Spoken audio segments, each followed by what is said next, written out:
YCP ముఖ్యమంత్రి జగన్ రెడ్డి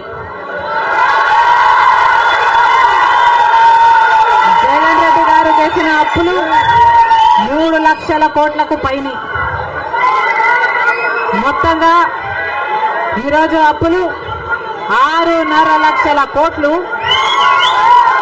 రాష్ట్రానికి చెందిన అప్పులు, కార్పొరేషన్లకు చెందిన లోన్లు చెల్లించాల్సినవన్నీ కలుపుకుంటే 10 లక్షల కోట్ల అప్పుల భారం ఆంధ్ర రాష్ట్రం మీద ఉంది. మరి ఇంత అప్పులు చేశారే, ఇన్ని డబ్బులు తెచ్చారే, మరి రాష్ట్రంలో ఏదైనా అభివృద్ధి జరిగిందా అని భూతద్దం పెట్టి చూసినా ఎక్కడా కనిపించదు. రాజధాని ఉందా? రాజధాని కట్టగలిగారా? రాజధాని కట్టడానికి డబ్బులు లేవు. కనీసం ఒక మెట్రో అయినా ఉందా? ఆంధ్ర రాష్ట్రంలో ఒక్క మెట్రో అయినా ఉందా? విజయవాడలో కనీసం ఒక్క మెట్రో అయినా ఉందా? ఎక్కడా లేదు. మరి మనకుందా స్పెషల్ స్టేటస్? ఎందుకు లేదు స్పెషల్ స్టేటస్? ఎందుకంటే పాలకులు స్పెషల్ స్టేటస్ తేవడంలో విఫలమయ్యారు, వాళ్ళకు చేత కాలేదు కాబట్టి. కాంగ్రెస్ పార్టీ ఆ రోజు స్పెషల్ స్టేటస్ 5 సంవత్సరాల కోసం ఇవ్వాలి అంటే బీజేపీ పార్టీ ఏమంది? 10 సంవత్సరాలు ఇవ్వాలి అని ఎలక్షన్లలో ఊదరగొట్టారు. 10 సంవత్సరాలు ఇస్తాము మేము అధికారంలోకి వస్తే అని. ఇక చంద్రబాబు గారు అయితే 15 సంవత్సరాలు మాకు స్పెషల్ స్టేటస్ కావాలి అని కొట్లాడాడు. ఇదే చెప్పాడు, 15 సంవత్సరాలు స్పెషల్ స్టేటస్ కావాలి, అందుకే నేను బీజేపీ పార్టీతో పొత్తు పెట్టుకుంటున్నా అని బీజేపీ పార్టీతో పొత్తు పెట్టుకున్నాడు. వాళ్ళ మంత్రివర్గంలో కేంద్ర మంత్రులు కూడా అయ్యారు టీడీపీ నాయకులు. ముఖ్యమంత్రి అయిన తర్వాత స్పెషల్ స్టేటస్ కోసం చంద్రబాబు గారు ఎప్పుడైనా ఒక్కటైనా నిజమైన ఉద్యమం చేశారా అంటే చేయలేదు. చేయకపోక ఉద్యమం చేసే వాళ్ళ మీద కేసులు పెట్టారు, వాళ్ళను జైల్లో కూడా పెట్టాడు చంద్రబాబు గారు. ఆ సమయంలో ప్రతిపక్ష నాయకుడు జగన్ రెడ్డి గారు ప్రతిపక్ష నాయకుడుగా ఉన్నంత కాలం స్పెషల్ స్టేటస్ మనకు రావాలి అని ప్రతిరోజు కొట్లాడాడు. నిరాహార దీక్షలు కూడా చేశారు. ప్రతిపక్షంలో ఉండగా అవిశ్వాస తీర్మానం, ప్రతిపక్షంలో ఉండగా ఏమా ప్రభుత్వం వాళ్ళు ఎవరైనా ఉన్నారు ఇక్కడ?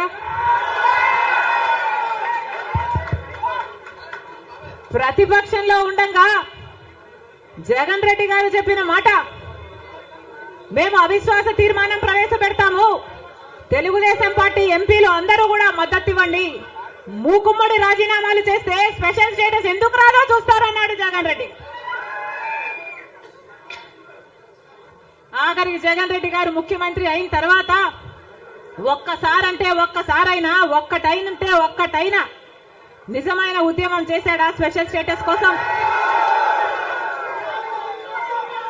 స్వలాభం కోసం రాష్ట్ర ప్రయోజనాలను తాకట్టు పెట్టింది వైసీపీ. ప్రభుత్వమైనా ప్రతిపక్షమైనా ఒక్కటంటే ఒక్క నిజమైన ఉద్యమం చేసింది లేదు. ఈ రోజు మనకు స్పెషల్ స్టేటస్ లేదు అంటే ఆ పాపం ముమ్మాటికి చంద్రబాబు గారిది, ముమ్మాటికి జగన్ రెడ్డి గారిది. స్వలాభం కోసం ఇద్దరు ప్రజల ప్రయోజనాలను తాకట్టు పెట్టారు. టీడీపీ అంతే, వైసీపీ అంతే, దొందే. అమరావతి రాజధాని అమరావతి అన్నాడు చంద్రబాబు గారు, సింగపూర్ను చేస్తానన్నాడు. 3D గ్రాఫిక్స్ మొత్తం గుర్తుందా? 3D గ్రాఫిక్స్ చూపించాడు చంద్రబాబు గారు. పోనీ అమరావతి రాజధాని అయిందా అంటే అది కాలేదు. జగన్ రెడ్డి గారు వచ్చారు, 1 కాదు 3 రాజధానిలు అన్నారు. పోనీ 3 రాజధానిలు అయ్యాయా అంటే ఒక్కటి కూడా లేదు. ఈరోజు మనకు రాజధాని ఏది అంటే ఏదో మనకే అర్థం కాని పరిస్థితి. ఒకటైనా ఉందా అంటే ఏదీ లేదు, ఒక్కటి కూడా లేదు. మరి ఏమి సాధించుకున్నట్టు? రాబోయే రోజుల్లో ఇంకా ఎక్కువ అబద్ధాలు చెప్తారు, రాబోయే రోజుల్లో ఇంకా ఎక్కువ మోసాలు చేసే పరిస్థితి వస్తుంది. రాబోయే రోజుల్లో ప్రతి ఇంటికి కేజీ బంగారం ఇస్తాము అని చెప్పే నాయకులు వస్తారు. రాబోయే రోజుల్లో ప్రతి ఇంటికి ఒక బెంజ్ కార్ ఇస్తామని చెప్పే నాయకులు కూడా మీ ఇంటి దగ్గరికి వస్తారు. రాబోయే రోజుల్లో కుట్రలు ఎక్కువ జరుగుతాయి, కుతంత్రాలు ఎక్కువ జరుగుతాయి, కుటుంబాలను అడ్డగోలుగా చీల్చే కార్యక్రమాలు కూడా జరుగుతాయి. రాబోయే రోజుల్లో పొత్తులు ఎక్కువగా పెట్టుకుంటారు, కుటుంబాలను చీలుస్తారు, రాజకీయాలు చేస్తారు, అబద్ధాలు చెప్తారు, మోసాలు చేస్తారు. ఇవన్నీ కూడా జరుగుతాయి. అప్రమత్తంగా ఉండమని చెప్పి మిమ్మల్ని అందరినీ కోరుతా ఉన్నా. ఇవాళ మీ బిడ్డకు వాళ్ళ మాదిరిగా కుట్రలు చేయడం చేత కాదు, మీ బిడ్డకు వాళ్ళ మాదిరిగా అబద్ధాలు ఆడడం చేత కాదు, మీ బిడ్డకు వాళ్ళ మాదిరిగా రాజకీయాలు చేయడం చేత కాదు.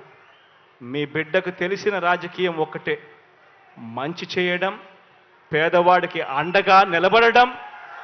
మీ బిడ్డ నమ్ముకున్నది కూడా ఒక్కరినే, పైన దేవుని నమ్ముకున్నాడు, కింద ఉన్న మిమ్మల్ని మాత్రమే నమ్ముకున్నాడు తప్ప మధ్యలో మీ బిడ్డ దళారులను ఎవరిని కూడా నమ్ముకోలేదు.